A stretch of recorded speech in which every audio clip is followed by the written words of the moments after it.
नमस्कार साथियों, स्वागत है आप सभी का अंकित इंस्पायर्स इंडिया पर। मैं हूं अंकित अवस्थी और चर्चा भारत के प्रधानमंत्री की इंडोनेशिया यात्रा की। एक देश की यात्रा होती है और मैसेज वहां से पाकिस्तान और चीन को एक साथ दे दिया जाता है। यह कोई साधारण घटना कंसीडर होने वाली न्यूज नहीं है। भारत के प्रधानमंत्री की जब इंडोनेशिया यात्रा होती है तो यहां दो बड़े अचीवमेंट किए जाते हैं। पहला अचीवमेंट ये कि भारत अपना ब्रह्मोस इंडोनेशिया को बेचेगा और साथ ही साथ स्टेट ऑफ मलक्का के लिए इंडोनेशिया के बिल्कुल कोने पर एक पूरी तरह से नया पोर्ट विकसित करेगा। यह ऐसी खबर है जिसके चलते चाइना को निश्चित ही दिक्कत होने वाली है। ऐसा मैं क्यों कह रहा हूं? क्योंकि चीन ने हाल ही में बांग्लादेश के साथ मिलकर के जो एग्रीमेंट मोगला पोर्ट को लेकर किए या सिलीगुड़ी कॉरिडोर को ध्यान में रखकर किए, वो सारी की सारी चीजें आज आंसर कर दी गई हैं। ये जो आंसर हुआ है, आज इसके मायने समझते हैं कि कैसे भारत ने एक मुस्लिम बहुल कंट्री इंडोनेशिया के साथ कल्चरल टाइज को इस तरह से कनेक्ट किया कि वहां के खुद राष्ट्राध्यक्ष बोल पड़े कि इंडोनेशिया के लोगों में इंडियन डीएनए लगता है। ये बातें अपने आप में बहुत मायने रखती हैं और विशेष रूप से तब जब वो सभी आसियान कंट्री जो पीड़ित हैं चाइना के साउथ चाइना सी में बढ़ रहे अतिक्रमण से, उन देशों में अब ये तीसरा देश बनने जा रहा है आफ्टर फिलीपींस, वियतनाम, जिसको भारत ब्रह्मोस दे रहा है। अगर आप इस ब्रह्मोस की पूरी गणित को समझ जाएंगे तो आप समझ जाएंगे कि भारत एक एक करके अपने शस्त्र चाइना के चारों तरफ तैनात कर रहा है। यानी कि केवल भारत के ही चारों तरफ स्ट्रिंग ऑफ पर्ल्स नहीं बनाई जा रही, बकायदा भारत भी चाइना के चारों तरफ नेकलेस ऑफ डायमंड सजा रहा है। अर्थात यह यात्रा केवल एक प्रधानमंत्री की किसी राष्ट्राध्यक्ष से मुलाकात भर की यात्रा नहीं है, इसके बहुत सारे भू राजनीतिक मायने हैं। आज के सत्र में उसे हम समझेंगे। साथ ही हम यह भी समझेंगे कि यह सबांग पोर्ट कितना खास है, मलक्का स्ट्रेट के पास सबांग पोर्ट के मायने क्या हैं, समझने का प्रयास करेंगे। क्योंकि भारत जहां ग्रेट निकोबार आइलैंड को विकसित करने में लगा है, बिल्कुल वहां से कुछ 100-125 माइल की दूरी पर सबांग पोर्ट है।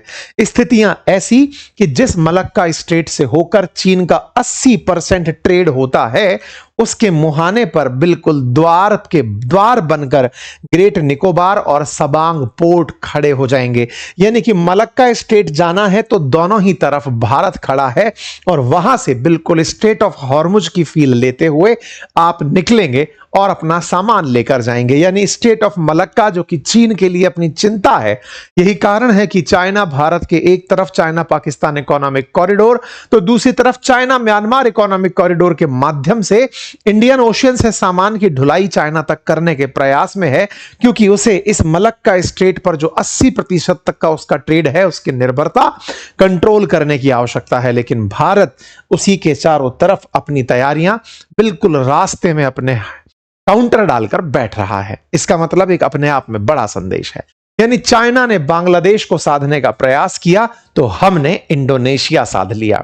भारत ने इंडोनेशिया ही नहीं, इसके साथ साथ चाइना की शह में पल रहे पाकिस्तान को भी जवाब दिया। यह कूटनीतिक प्रयास था। ऐसा क्यों? क्योंकि हाल ही में पाकिस्तान इंडोनेशिया के नजदीक आते हुए उसे अपनी तरफ से JF-17 की डील दे रहा था। अब ये डील हुई ना नहीं हुई, इसके पीछे की पूरी गणित आपके सामने रखेंगे, समझाएंगे कि कैसे समीकरण सेट होकर निकले हैं। तो चलिए आगे बढ़ते हैं।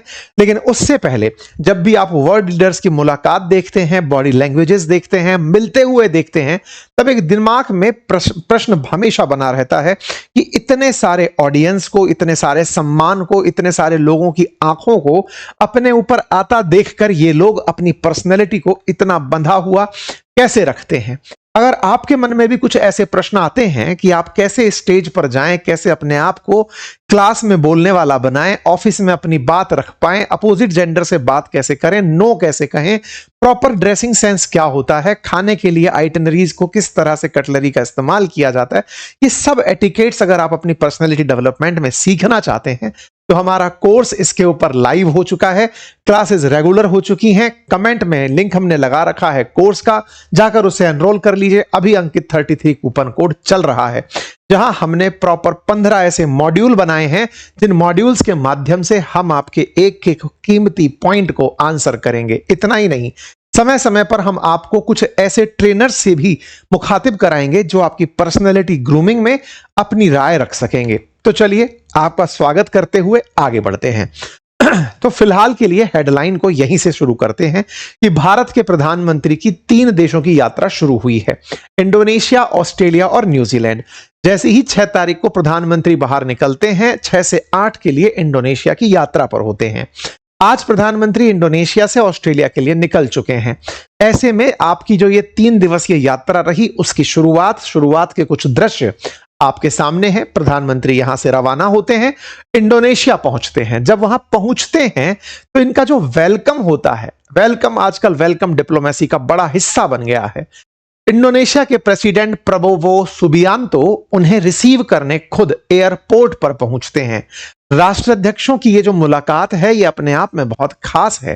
प्रधानमंत्री के हवाई जहाज को उनके फाइटर जेट्स के द्वारा, जिसमें F-16 और सुखोई भारत के प्रधानमंत्री के हवाई जहाज को एस्कॉर्ट करते हुए दिखाई पड़ते हैं।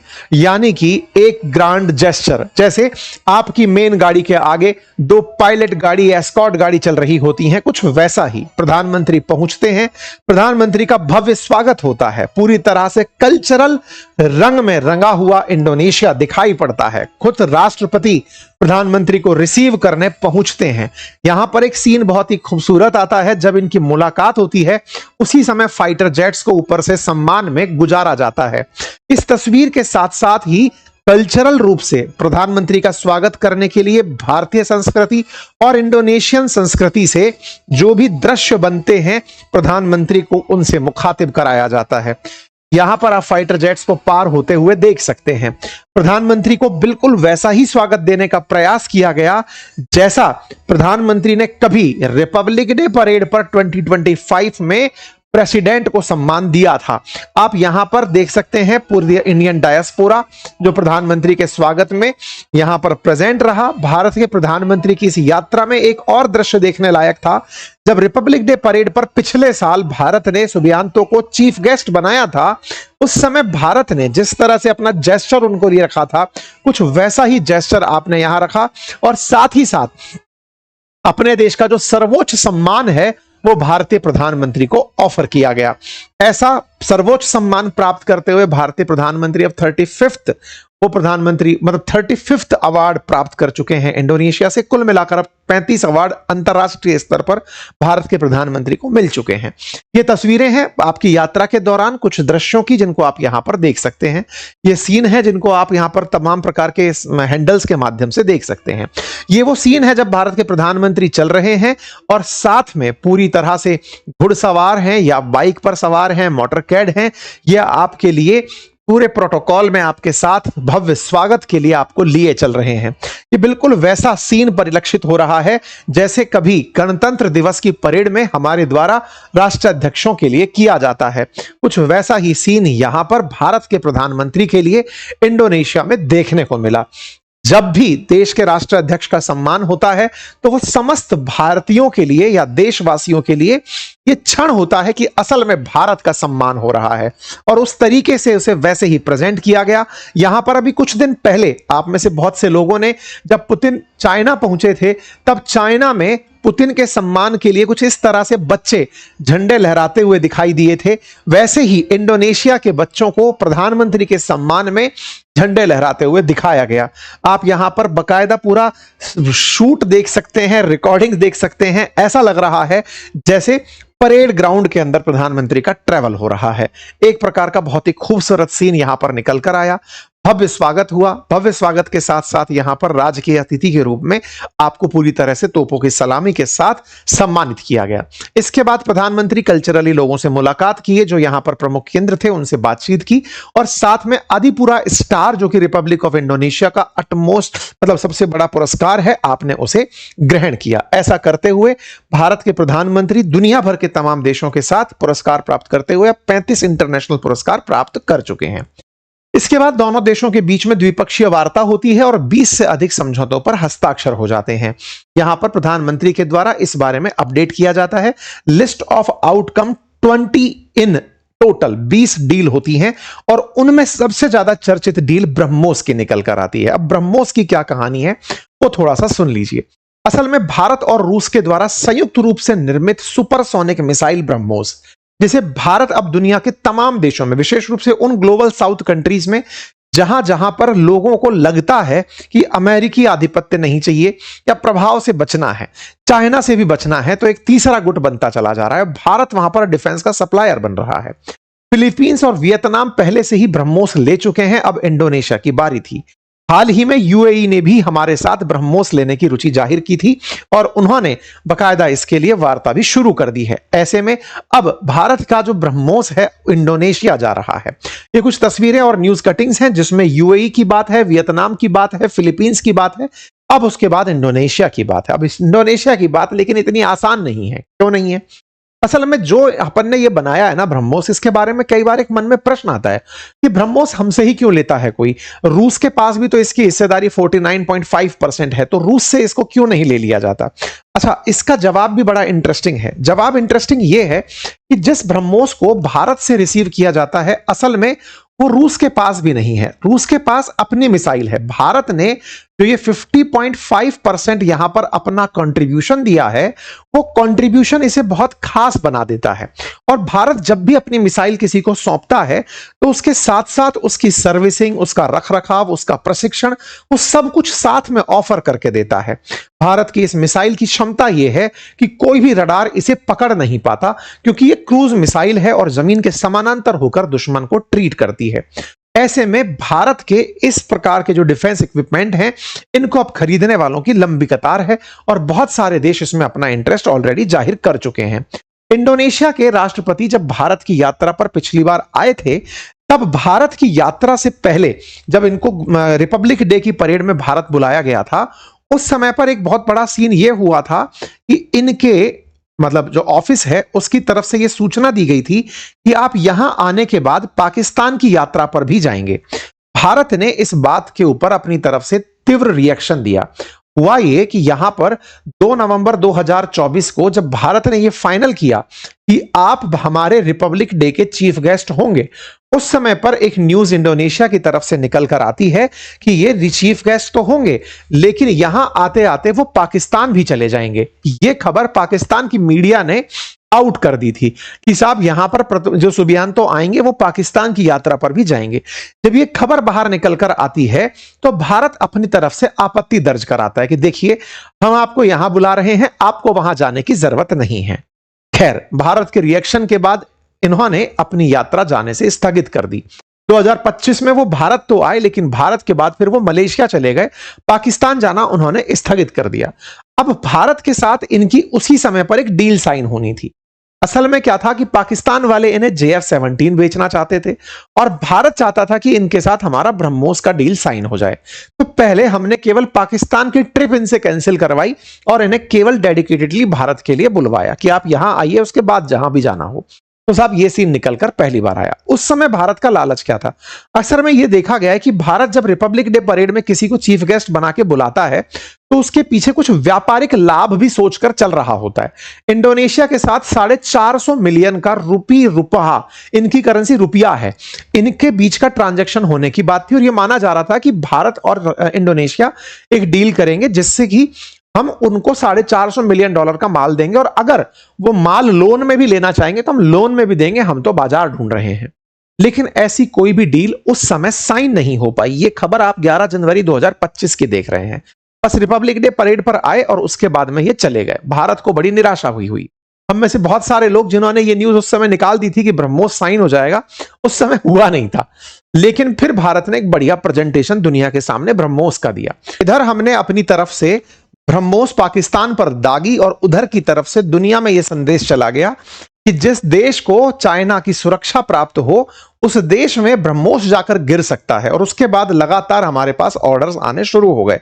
मतलब ब्रह्मोस के ऑर्डर तब से जारी हैं और आज उसी क्रोनोलॉजी में जो इंडोनेशिया पिछली साल इतना इज्जत पाकर के भी हमें ब्रह्मोस नहीं खरीदा था, आज वो खुद इज्जत देकर के, प्रधानमंत्री को बढ़िया स्वागत सत्कार देकर के अब ब्रह्मोस भी खरीद लिया है। दोनों देश बकायदा अनाउंस करते हैं, बड़ी हेडलाइंस बनती है और ब्रह्मोस के साथ साथ अस्त्र जो कि DRDO ने इसी बार जब अपन ने ऑपरेशन सिंदूर किया था उस दौरान हमने चला के दिखाया था। दोनों देशों के बीच 3,877 करोड़ रुपए की डील होती है। सुना जा रहा है कि अगर इनको जरूरत पड़ी तो भारत इन्हें लोन भी दे देगा। कुल मिलाकर भारत ने अपना प्रोडक्ट दुनिया के देशों में देना शुरू कर दिया है। ब्रह्मोस के बारे में निकल कर आया कि $200 मिलियन की यह डील हमारी इंडोनेशिया के साथ हुई है। यह जॉइंट एग्रीमेंट है और इसके अंदर 9th नंबर पॉइंट के अंदर ब्रह्मोस और air to air missile defence agreement के बारे में बात निकलकर आ गई। कुल मिलाकर वियतनाम फिलीपींस के बाद अब ब्रह्मोस भी उस सीरीज में जुड़ गया। इंडोनेशिया ने भी इसका स्वागत किया। इंडोनेशिया की प्रतिक्रिया इस पर बड़ी सकारात्मक रूप से निकल कर आई। अब दुनिया के देशों की अगर हम बात करें तो बहुत से देश, ये सारे की सारे आसियान कंट्री गिनती से अब कहीं ना कहीं ब्रह्मोस के अंदर रुचि रखते हैं, क्योंकि इन्हें लगता है कि चाइना पाकिस्तान को नहीं बचा पाया तो खुद को क्या बचाएगा। क्योंकि जिस तरह से डिफेंस सिस्टम लगा रखा था पाकिस्तान के अंदर चाइना ने, वो कोई हेल्प नहीं कर पाया। आने वाले समय में बहुत सारे ग्लोबल साउथ कंट्री हैं जो आने वाले समय में भारत से ब्रह्मोस ले सकते हैं। ठीक है साहब, कुल मिलाकर बात यह हो गई। अब रही बात अस्त्र मिसाइल की, जो डीआरडीओ के द्वारा विकसित की गई air to air missile defence है, जो 100 किलोमीटर दूर से आ रही मिसाइलों को टारगेट कर सकती है। इसके लिए भी हमारा एग्रीमेंट इनके साथ हो गया। तो ये रही कुल मिलाकर दो बहुत सबसे बड़ी बात। इसके अलावा इंडोनेशिया के साथ इंडियन ओशियन रीजन के अंदर ज्वाइंट सर्विलांस के लिए गुड़गांव के अंदर हमारे पास एक जगह है जहां से हम इंडियन ओशन पर नजर रखते हैं। सेशल्स में भी हमने उसका अपना एक अजम्पशन आइलैंड पर भी सेंटर बनाया हुआ है। तमाम देशों में महासागर समुद्र के चारों तरफ हमने ऐसे पॉइंट बना रखे हैं जहां से हम इंडियन ओशन पर निगरानी रखते हैं। तो इंडोनेशिया का एक व्यक्ति आकर के अब गुड़गांव में बैठ सकेगा, तो यहां से बैठकर इंडियन ओशन में हो रही हलचल को देख पाएगा। कुल मिलाकर इंडियन ओशन को भारत अमेरिका की नजर में भी वो जो इंडो पैसिफिक जोन है ना, उससे बाहर नहीं ले जाना चाहता। दुनिया के लिए भारत का संदेश जा चुका है। जापान की पीएम जब आई थी तब भी उन्होंने इंडो पैसिफिक वर्ड यूज किया, और भारत भी वर्ल्ड के सामने इंडो पैसिफिक रीजन की चिंता कर रहा है। अकेला अमेरिका इंडो पैसिफिक अगर शब्द हटा दे उससे हमें कोई फर्क नहीं पड़ता। ये हमने अपनी तरफ से बना लिया और हम अब इस क्षेत्र का कद्र करेंगे। कुल मिलाकर चाइना, जिस साउथ चाइना सी के अंदर जिन देशों को परेशान कर रहा है, भारत ने उन्हें अपना बाजार बना लिया और गिनती से हम ऑस्ट्रेलिया, न्यूजीलैंड, इन सब देशों की यात्रा पर है। कुल मिलाकर अब इंडो पैसिफिक क्षेत्र में भारत अपनी पकड़ मजबूत करने के लिए बहुत ही आक्रामक तरीके से, पहले जापान के पीएम की यात्रा होती है, फिर इंडोनेशिया, फिर ऑस्ट्रेलिया और फिर न्यूजीलैंड। ये दर्शाता है कि भारत की स्ट्रेटेजी इसको लेकर क्या चल रही है। ठीक है साहब, तो कुल मिलाकर भारत ने एक बड़ा मूव ले लिया चाइना के लिए। अब सबसे बड़ा पॉइंट ये निकल कर आता है कि साहब इंडोनेशिया का चाइना के साथ क्या कनेक्ट है। तो देखो, कुल मिलाकर जो इंडियन ओशियन के अंदर है ना ट्रेड है, वो मलक्का स्टेट से साउथ चाइना सी पहुंचता है। चाइना साउथ चाइना सी को लेकर बहुत पॉजिटिव है। इन सब देशों के कोई ना कोई आइलैंड ऐसे हैं जिस पर चाइना ने क्लेम मारा हुआ है। इन सबको चाइना से ही बचकर चलना है, और इन्हें लगता है कि भारत के साथ बनकर रहेंगे तो जापान, भारत, ऑस्ट्रेलिया, ये सब चाइना के खिलाफ खड़े रह सकेंगे। अदरवाइज वो एनक्रोचमेंट कर जाएगा। जो सलामी स्लाइसिंग है ना, जमीन पर कब्जा करने की, बोले उससे हम बच जाएंगे। अब एक इसी तरह से आगे बढ़ते हुए काम क्या हुआ, तवांग पोर्ट के ऊपर इन्होंने भारत के साथ डील कर ली है। यानी कि जो हमारा ग्रेट निकोबार पोर्ट है ना, वहां से 100 मील दूरी पर सबांग पोर्ट है। सबांग पोर्ट अगर देखोगे तो आप स्टेट ऑफ मलक्का से बाहर निकलते ही जैसे आप इंडियन ओशन में एंट्री करते हैं, यहां पर सबांग पोर्ट है। कुल मिलाकर 160 किलोमीटर की भारत से इसकी दूरी है। इसको प्रधानमंत्री ने ऐसे कहा कि इंडोनेशिया तो हमसे 150 किलोमीटर ही दूर है, पर पता नहीं आने में बहुत देर लग गई, क्योंकि हमारे ही एक पोर्ट से, ग्रेट निकोबार पोर्ट से सबांग पोर्ट की दूरी 150 किलोमीटर ही तो पड़ी। इस पोर्ट को हम विकसित इस तरह से कर रहे हैं कि ये जो 150 किलोमीटर का पैच है ना, जहां से जहाज निकल के मलक्का पोर्ट में जाए, उन्हें यह पता हो कि भारत के पास एक स्ट्रेटेजिक लोकेशन है। चाइना को यह पता हो कि अगर वो भारत को काउंटर करने के लिए मोंगला पोर्ट का इस्तेमाल बांग्लादेश में कर सकता है, तो भारत सबांग पोर्ट का, और सबांग पोर्ट पर हमने केवल कंस्ट्रक्शन की परमिशन नहीं ली है, हमारी नेवी, हमारी सबमरीन्स, हमारे डिफेंस इक्विपमेंट यहां पर डॉक हो सकेंगे, हमने ये भी परमिशन ली है। मतलब आने वाले समय में भारत के पास एक बहुत ही स्ट्रेटेजिक लोकेशन होगी जो अपने आप में चाइना को काउंटर करते हुए दिखेगी। और इसके लिए भारत 2017 से लगातार प्रयास में है। 18 की ये न्यूज कटिंग आप देख रहे हैं, और फाइनली जब आप आज इस खबर को आते हुए देखते हैं तो इसमें बीते समय की आपको चीजें समझ में आती हैं। तो हमने जब ग्रेट निकोबार के बारे में प्लान किया था कि हम उसे डेवलप कर रहे हैं, तो उसके पीछे स्ट्रेटेजी यही थी कि दोनों चौक पॉइंट हमारे पास हों और उसी को कंट्रोल करना, क्योंकि बांग्लादेश के अंदर चाइना अपनी तरफ से मोंगला पोर्ट को भारत के नजदीक एक्वायर करने में जो व्यस्त चल रहा है, हम उसका जवाब क्या दें। तो हमने ये जवाब फाइनली इनको दे दिया है। इतना ही नहीं, भारत ने सेशल्स के अंदर भी, जो मैंने आपको बताया अजम्पशन आइलैंड, वहां पर भी अपना हाथ रख दिया है। एक प्रकार से उस जगह से भी अब हम इंडियन ओशन के ऊपर बढ़िया तरीके से निगरानी रख पाएंगे। तो कुल मिलाकर भारत ने अपनी तरफ से चाइना का जो प्रयास जिबूती, ग्वादार, हम्बनटोटा और बांग्लादेश के माध्यम से चल रहा था, उसको हमने अब पूरी तरह से कवर कर दिया है। ठीक है साहब। इसके अलावा चाइना लगातार कोई ना कोई ऐसे प्रदर्शन करता है जिससे इन देशों में डर बढ़ता है, और डर बढ़ता है तो ये भारत की तरफ स्वतः ही चले हुए खिंचे हुए चले आते हैं। ये कुछ ऐसे पॉइंट्स हैं जो आपके सामने हैं, मेजर आउटकम्स जो आपके सामने तस्वीरों में है। इनमें सबसे ज्यादा चर्चा जो रही वो मैंने आपके सामने बता दी। इसके बाद प्रधानमंत्री प्रबानन टेम्पल की यात्रा पर जाते हैं। ये प्रबानन टेम्पल का हवा में से लिया हुआ सीन है जिसे आप देख रहे हैं। यहां पर प्रधानमंत्री यहां के राष्ट्रपति के साथ पहुंचते हैं। ये शिव जी का मंदिर है जिसमें भगवान शिव, भगवान विष्णु, भगवान ब्रह्मा को समर्पित है, और ये भारतीय संस्कृति और परंपरा की झलक दिखाता है। और ये विश्व धरोहर सूची में यूनेस्को के अंदर शामिल है। हजारों साल पुराना ये मंदिर है, और भारत के प्रधानमंत्री इस मंदिर में पहुंचते हैं क्योंकि मंदिर की दीवारों पर रामायण की खूबसूरती को रामायण की कहानी को बहुत ही खूबसूरत नक्काशी के जरिए दिखाया गया है। यहां पर आप देख सकते हैं इस मंदिर के अंदर जो प्रबानन मंदिर है, 1991 में इसे यूनेस्को वर्ल्ड हेरिटेज के अंदर घोषित किया गया था। इतिहासकारों की बात माने तो 240 मंदिर यहां पर थे। इसी के चलते भारत का जो ASI है, आर्कियोलॉजिकल सर्वे ऑफ इंडिया, वो इंडोनेशिया के साथ मिलकर के अब मंदिर का संरक्षण, मरम्मत, इन सब का काम करेगा। कुल मिलाकर के ये वो वाली बात हो गई कि कई बार हमसे डिबेट्स में यह सवाल पूछा जाता है कि क्या हिंदू धर्म केवल भारत में ही था, तो इसके काउंटर के जवाब में है कि इंडोनेशिया जैसे देश में जहां पर मैरोपी जैसे बहुत ही खतरनाक ज्वालामुखी हैं, उनके बीच में प्रबानन मंदिर इंडोनेशिया में बना हुआ है 1000 साल पहले, जो दर्शाता है कि सनातन का विस्तार बहुत से देशों में पहले भी रहा है। और हालांकि इंडोनेशिया के बारे में तो कहते भी हैं कि यहाँ की करेंसी पर भगवान मतलब हिंदू देवी देवताओं की फोटो है, यहाँ की एयरलाइंस में गरुड़ एयरलाइंस का नाम चलता है, तो कुछ ऐसा कनेक्शन है। और खुद यहाँ के राष्ट्रपति बोलते भी हैं कि भारतीय DNA लगता है कि इंडोनेशिया के लोगों में है, क्योंकि वो बहुत ज्यादा इंडियन कल्चर से आत्मसात होते हैं।